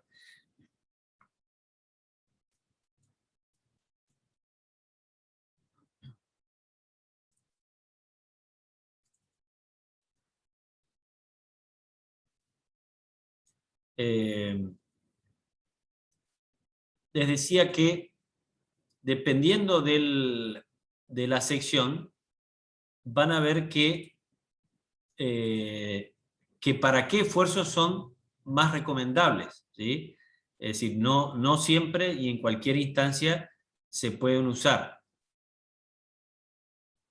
Fíjense en el caso de lo que son las vigas rectangulares o cuadradas. En este caso, fíjense, definimos un eje X, un eje Y, y podemos decir, siempre está la alternativa de conformar esto mismo, que son 4 hierros lisos o 4 hierros redondos en las esquinas y diagonales y montantes. Esos 4 esquinas pueden llegar a ser 4 perfiles ángulos, ¿sí? Combinados. Y en la vista tenemos diagonales, también puede ser diagonales y montantes, que normalmente sí se los materializa con los hierros redondos. En el caso de esta situación, estos son aptas para momentos flectores respecto del eje X, momentos flectores respecto del eje Y también para esfuerzos de compresión o esfuerzos de tracción y también de torsión. Es decir, es, digamos, una sección muy versátil, siempre obviamente para cargas o luces no muy grandes. Es decir, ¿qué es lo que va a suceder si queremos usar para luces exageradas? Imagínense que nosotros como esfuerzo, como cordones máximos, lo que se suele conseguir es hasta un diámetro 20, ¿no es cierto? Es decir, entonces, seguramente si nosotros tenemos una luz más grande y queremos usar este tipo de estructura, se va a incrementar mucho el valor de montantes diagonales, y la otra posiblemente no me va a alcanzar con 4 hierros, yo voy a tener que ir poniendo 2 hierros por cada esquina, por decirle, ¿sí? Y constructivamente eso se me va a ir complicando, y obviamente el costo de la mano de obra va a ser muy importante. Yo le diría que hoy por hoy, ese también pasa a ser un determinante para cierto tipo de estructuras. Por ejemplo, antes era muy común este tipo de sección que se usaba como correas de las cubiertas, ¿sí? Ustedes, si ven alguna construcción antigua, o no tan antigua, pero van a ver que la mayoría tiene este tipo de correas, porque no estaba muy desarrollado el tema de la chapa plegada o los perfiles de chapa. Hoy por hoy, los perfiles de chapa, sobre todo los C, reemplazaron, yo le diría casi en un 90, un 100% a este tipo de correas que se fabrican con este material. Pero ¿por qué? Una de las razones de importancia, y por una cuestión económica, de tiempo, de practicidad. Es decir, fíjense que esto, cuando nosotros decimos fabricar esta estructura, ustedes se tienen que acordar también que yo fabrico esta estructura con hierro, pero yo después, tengo el proceso de soldadura, ¿no es cierto? Yo tengo corte, soldadura de todos los elementos. Y después, que también, usted va a decir, es menor, pero yo tengo que pintar esa estructura, la tengo que pintar con antióxido y eventualmente con algún material sintético para darle terminación. Imagínense que yo hoy por hoy tengo la alternativa de una correa C de comprarla ya galvanizada. Entonces yo compro la correa C y en el momento que me la llevan a la obra, yo la coloco en el momento y ya la tengo lista y preparada para utilizar. En cambio acá, en esta situación, yo tengo que comprar los hierros, tengo que cortarlos, tengo que pintarlos y tengo que hacer el montaje. Hoy por hoy, con lo que se necesita para las obras, abaratar la mano de obra, que sean obras más limpias, entonces prácticamente se descartaron. Si por ahí uno dice, no, bueno, un herrero la va a hacer porque es para una cosa pequeña, sí, todavía puede ser que se pueda usar, pero yo le diría que para construcciones ya de ciertas dimensiones, prácticamente están descartadas, sobre todo esta triangular que se lo usaría en vez de las correas, ¿no es cierto? Es más, yo creo que todo lo que sean obras del tipo públicas, ¿no es cierto? Es decir, que intervención del Estado, yo creo que se eliminaron completamente este tipo de estructura. Es decir, uno difícilmente encuentre una estructura de este tipo que esté pedida, digamos, con algún pliego de licitación o algún diseño en particular. Es decir, cada vez son más para estructuras temporarias o casos muy puntuales. Pero bueno, son elementos que nosotros tenemos que conocer porque es algo muy usado, digamos. Les decía, en el caso de este tipo de sección, también se mantiene que es buena para resistir los momentos respecto al eje X, es decir, que se usa como correa, también respecto al eje Y, pero ahora, ¿qué situación tiene esta? Tiene la particularidad que si se llega a invertir el signo, es decir, normalmente nosotros decimos, bueno, esto es tracción y esto es compresión, pero supónganse que yo tengo un esfuerzo de viento preponderante, entonces se invierten los signos y paso a tener tracción en los cordones superior y compresión en este. Entonces acá se me complicaría, ¿no es cierto? Porque el valor de la compresión, ahora vamos a ver, para este cordón, me va a exigir que yo tenga una sección importante y sobre todo el pandeo que yo voy a tener en ese cordón.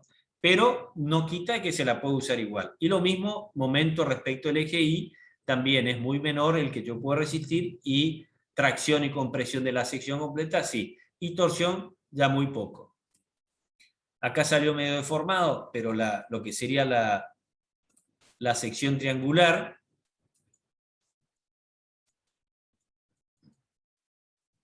la sección triangular, sí, prácticamente, que era la que originalmente también se usaba mucho como correa, esa yo les diría que es casi exclusivamente para uso de flexión respecto al eje X y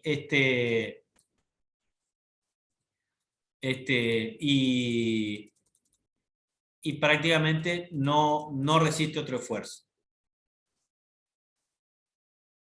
¿Sí? ¿Sí? Prácticamente no hay. Acá, en vez de colocar una diagonal, se coloca una montante, y acá sí, verticalmente, sí, una diagonal. Fíjense, esta es otra forma que se le puede dar, es decir, yo puedo conformar una viga formada por dos angulares y diagonales de hierro redondo, puedo formar así, es decir, son distintas formas en las cuales yo puedo trabajar. Bueno, no sé si tenemos alguna duda ahí, alguna inquietud. Profe, hoy por Sí. hoy, cuando se tiene que decidir por las correas de una cubierta, ¿se utiliza más algún perfil C de chapa que este tipo de estructura? 100%, 100%. ¿Es por una Yo cuestión te económica? diría, sí, por eso te digo, yo te diría que es varias razones, digamos.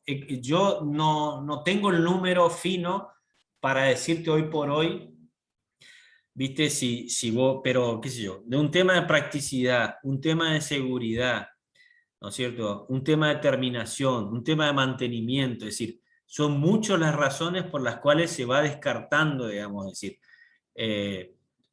por otro lado, vos es difícil que encuentres, es decir, te digo, no es que 100% no se usan, pero yo te digo, después generar esta situación, ¿viste? Normalmente lo que suelen hacer es sino ir cortando pedacitos e ir soldando, es decir, lo que se debe, de la forma que se debe trabajar es así, la diagonal se debe doblar y soldar, no se deben cortar pedacitos e ir soldando, ¿sí?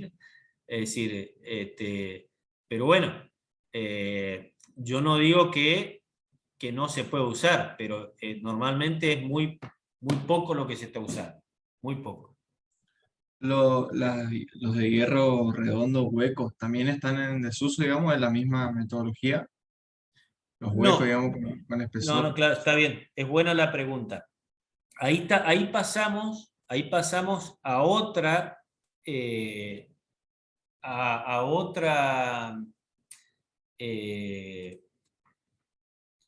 otra reglamentación y a y a otras normas, y que es el reglamento 302. Ustedes lo van a ver, el reglamento 302 es con el que trabaja, que son tubos redondos, y es distinta la situación. ¿Qué inconveniente tienen los tubos redondos? Que se suele usar para estructuras grandes. Es el tema que ustedes se van a introducir, es que cuando yo trabajo con tubos redondos, huecos, digamos, es el espesor de la pared, porque ahí nos introducimos en lo que nos pide la norma respecto del espesor de soldadura, y ustedes van a ver que se tiene que respetar eso, es decir, para que cumpla la norma de soldadura tenemos que recurrir a tubos redondos de espesores muy grandes, de mucho espesor. Entonces se convierten en antieconómicos, ¿sí? Esto estamos hablando siempre, y eso grábenselo siempre, porque normalmente los herreros, algunos arquitectos, algunos dicen, pero si siempre hicimos así, si hay montones, sí, pero una cosa es que el uso y la costumbre haya hecho que se construya de una manera. Es muy distinto a algo que esté hecho según norma. Es decir, ustedes van a tener que diseñar, calcular y ejecutar según norma. Entonces, no es que esto va a aguantar o no va a aguantar, ¿viste? Si yo siempre lo usé, nunca tuvimos problemas, no se trata de eso. Es decir, nosotros como profesionales, para dar garantía profesional del trabajo, del cálculo, lo tenemos que ejecutar según lo que dice la norma.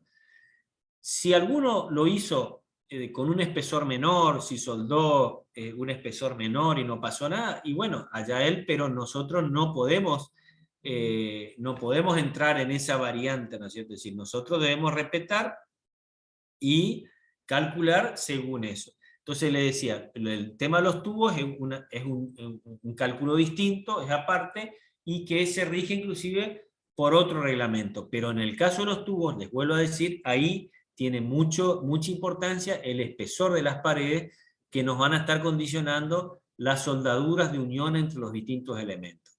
Es decir, vamos a tener como el reglamento de soldadura nos exige un mínimo de espesor de la soldadura, y que a su vez tiene que ser ese espesor igual o mayor al espesor que tiene que tener las paredes a unir. Entonces de eso nos está condicionando a usar tubos de paredes muy gruesas, lo que nos hace algo muy antieconómico.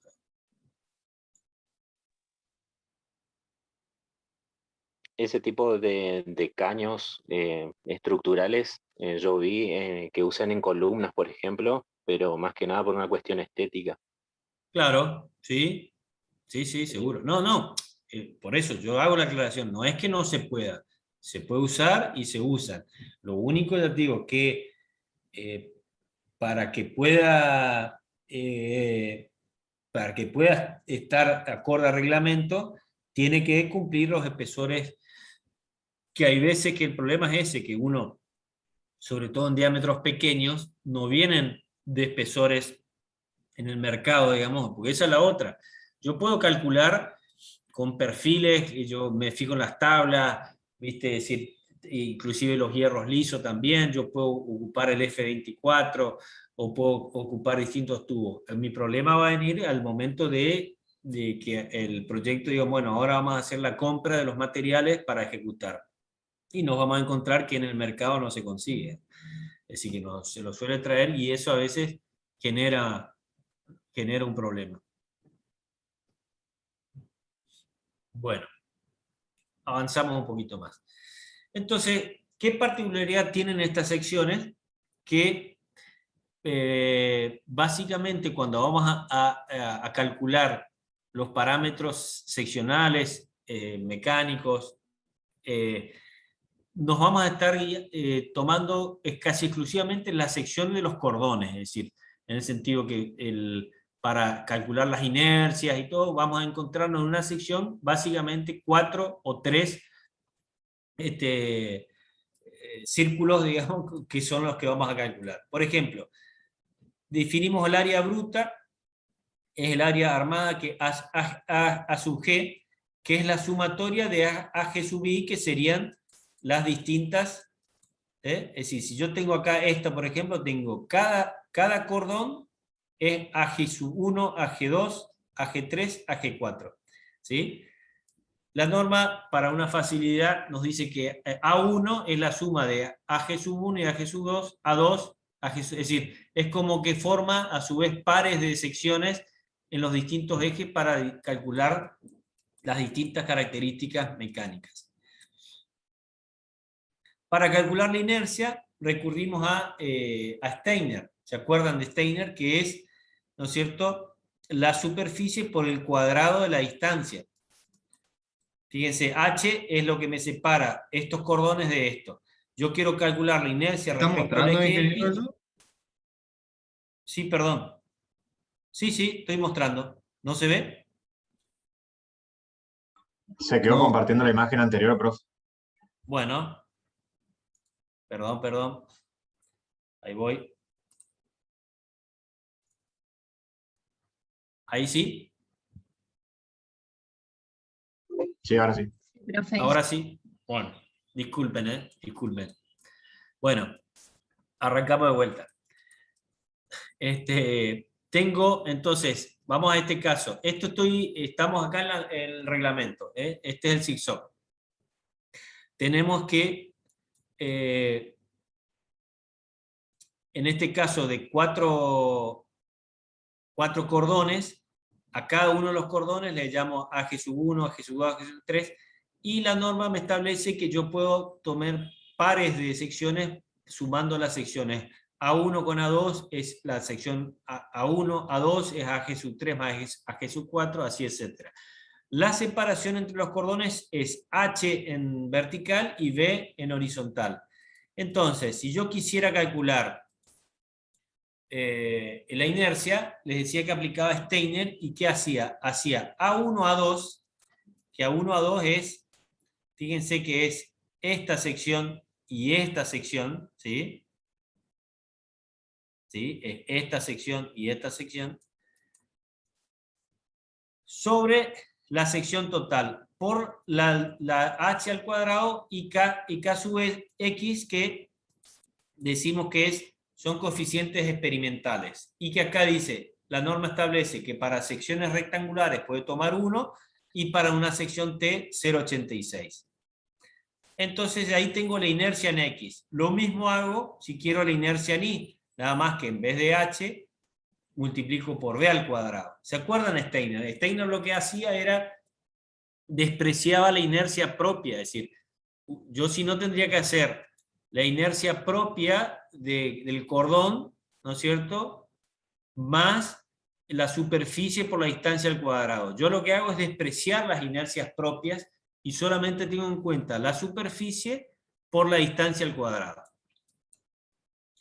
Una vez que tengo las inercias, calculo los radios de inercia en X y en Y, ¿sí? Esto lo tengo que hacer en forma manual porque obviamente yo no encuentro una tabla en la cual estén estos valores. Entonces yo, dependiendo de cada sección que yo tenga, si ya sea una sección triangular, una sección cuadrada, y depende del diámetro de que tengan de los distintos cordones, es que yo voy a poder calcular esta inercia, estas características de mi sección. Acá hay un punto en el reglamento que básicamente define lo que es el tema de recomendaciones respecto de dimensiones, es decir, ¿qué es lo que a mí me determina el reglamento?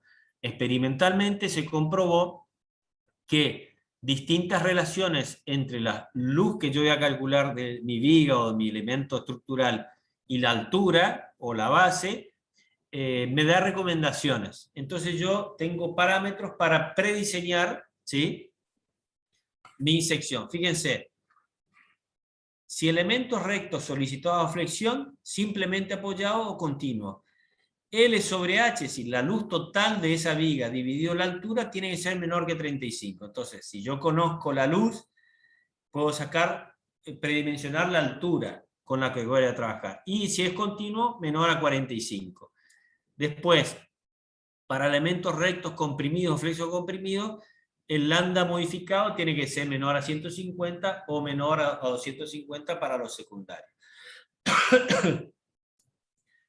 En elementos curvos también tengo estas relaciones. Luego, para la base, B mayor a H sobre 2 o B mayor a LB sobre 75. Así son distintas recomendaciones que tiene la norma para poder prediseñar, ¿sí?, predimensionar mi sección, con la cual yo después voy a entrar a calcularla. Fíjense acá.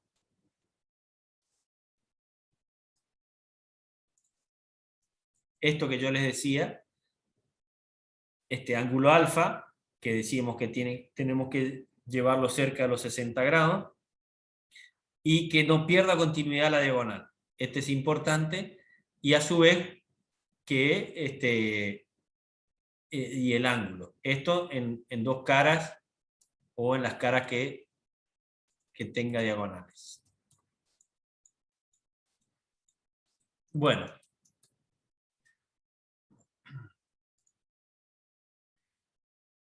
Hasta acá hicimos una pequeña introducción a lo que va a ser el cálculo de nuestras estructuras de hierro redondo, ¿sí?, que vamos a empezar a ver la clase que viene. Lo que vamos a ver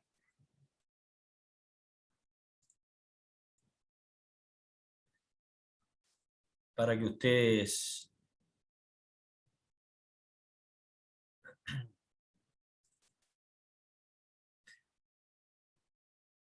vamos a ver un ejercicio como este, que es una viga simplemente apoyada.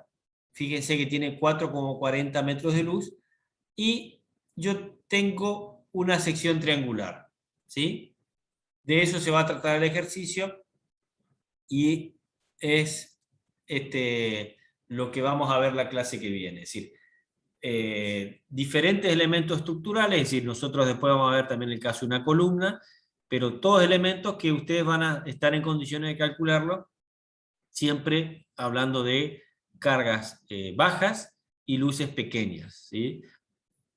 Vuelvo a repetir, no significa que no podemos utilizarlo para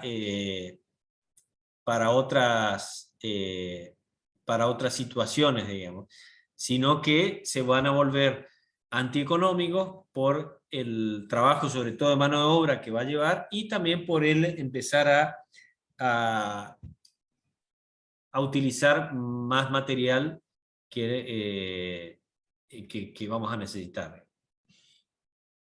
Bueno, vamos terminando. No sé si queda alguna duda. Si ustedes quieren, yo no les subí al aula el reglamento, pero el reglamento ustedes lo pueden encontrar sin problema. Si alguno quiere lo podemos subir. Y lo que voy a hacer, sí, entre hoy y mañana, vamos a subir el ejercicio, que vamos a ver la clase que viene, así ustedes ya lo tienen disponible. Bueno, no sé, ¿alguna duda? Estoy a disposición. Gracias, Profe, ingeniero. el CIRSOC 308 sí está subido, me parece, en el Sí, aula. sí, puede ser, puede ser. Gracias, ingeniero. Bueno, Gracias, hasta luego. bueno, muy bien. Profe. Hasta luego, chicos. Hasta luego, profe. Chao, chao, chao. Hasta luego, profe, gracias. Chao. Hasta luego, gracias.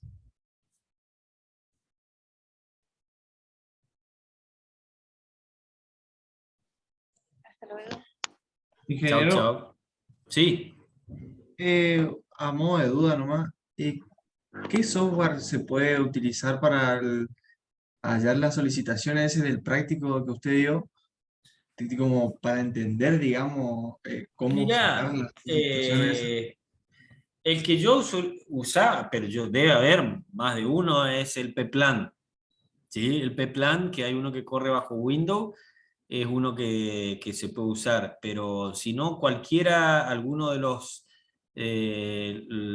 CIPE también, es decir, los CIPE de la parte metálica, también lo que pasa es que en esos te van a pedir normalmente secciones, digamos, predeterminadas, que vos las vas a verificar por un tema de rigidez, ¿no es cierto? Pero Claro, también sí, yo puede ser tengo uno, pero el tema es que no sé cómo aplicarlo, ¿no? O sea, se le cargan las cargas nodales nomás, se le ponen Claro, cargas nodales. Vos tenés que definir primero perfectamente la geometría, es decir, Sí, del claro. reticulado. Otra cosa, Definir viste, cada nudo con eje, cada nudo definido con eje X, eje Y, es decir, perfectamente definido. Una vez que está, vos después vas a definir las cargas nodales, que vas a decir, bueno, hay carga vertical y dirigida hacia abajo y está ubicada en la progresiva tanto. La carga número 2, que es carga nodal dirigida hacia abajo y está ubicada a tanto en X y a tanto en Y. Es decir, vas a tener que ir ubicando perfectamente las cargas. Y después eso directamente se resuelve. Lo que ya te digo, algunos te suelen pedir es que vos introduzcas, aunque sea forma estimativa, rigidez. Vos decís, bueno, sí, sí, sí. inercia del cordón superior, inercia del inferior, ¿por qué labura con esa rigidez? ¿Y por qué? Porque a veces, si hay mucha diferencia de inercia, te suelen te suele calcular algo de momento, algunos momentos que Sí, uno no no, los y tiene que... yo había intentado también y había empotrado los apoyos, ya estaba mal. No, por eso. Vos tenés que definir también el nudo. Sí, Es decir, sí, sí. el nudo lo tenés que definir como que no tiene restricción ni en X ni en Y. Es decir, que pueda ser definido como una rótula. ¿Sí? Sí, Es decir, tenés que definir el tipo de nudo, tenés que definir la ubicación del nudo y después el tipo de carga. ¿Sí? sí, ahí entendí. Estamos, ingeniero, gracias. Bueno, Chao, chao. perfecto. Nos vemos.